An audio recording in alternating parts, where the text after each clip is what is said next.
So sex is missing from the data, but there are enough echoes of it throughout my hundreds of interviews that I would be remiss to ignore it.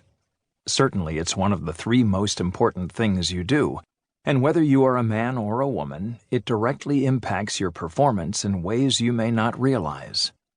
Sex affects your hormone levels, your neurotransmitters, your brain waves, and your overall happiness levels, each of which, in turn, has a direct impact on your ability to perform as a parent, partner, friend, employee, and any other roles you may have or aspire to fill.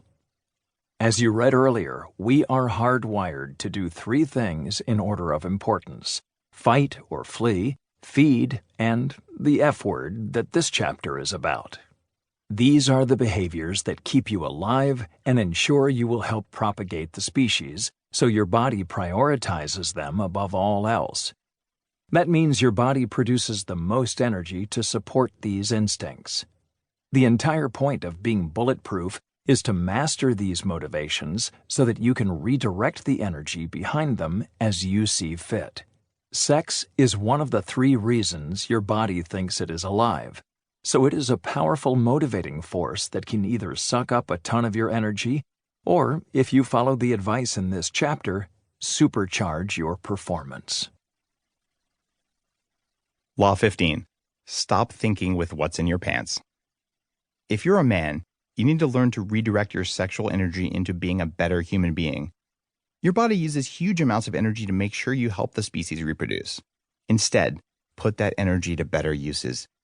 Doing so will help you to be happier, live longer, and kick more ass. Your stress will go down and your energy will go up when you teach your body that the world won't end if you don't have an orgasm. Just as it won't end if you skip a meal.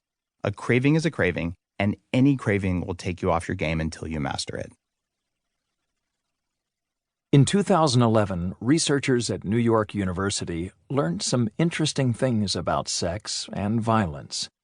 They injected light-sensitive proteins into the brains of male mice and then used fiber optic technology to stimulate the proteins. Specifically, the proteins were injected into the hypothalamus, a region of the brain involved in certain metabolic processes, including hunger, body temperature, and hormone regulation. When they put male mice together in a cage and triggered this part of the hypothalamus with a flash of light, the mice suddenly turned violent. Out of nowhere, the mice that had previously been completely docile attacked other mice or whatever objects were nearby. There was only one activity that prevented these violent urges: sex. When the researchers lit up the same part of the brain while the mice were having sex, nothing happened. But interestingly, once the male mice ejaculated, they went back to being easily provoked. The researchers looked at the mice's individual neurons and found an overlap between the neurons that were active during fighting and during sex.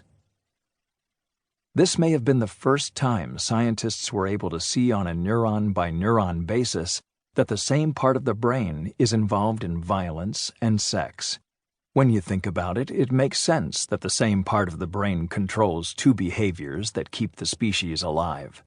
Being able to fight off predators obviously keeps you alive, and having sex ensures that the species will continue to live.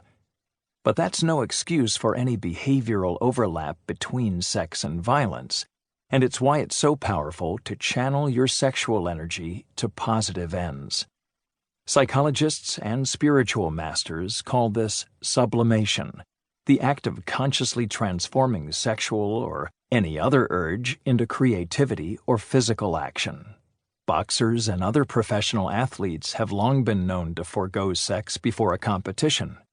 Muhammad Ali reportedly refused to have sex for 6 weeks before a boxing match, and some teams at the World Cup even institute sex bans for players before competition.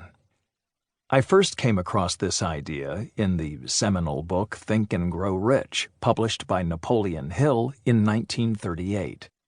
This classic book, which was perhaps one of the first business and personal development books ever to be published to acclaim and success, includes an entire chapter on transforming male sexual energy into productivity. Hill's book was based on observations because he didn't have access to neuroscience. But his ideas and techniques have been really helpful to me.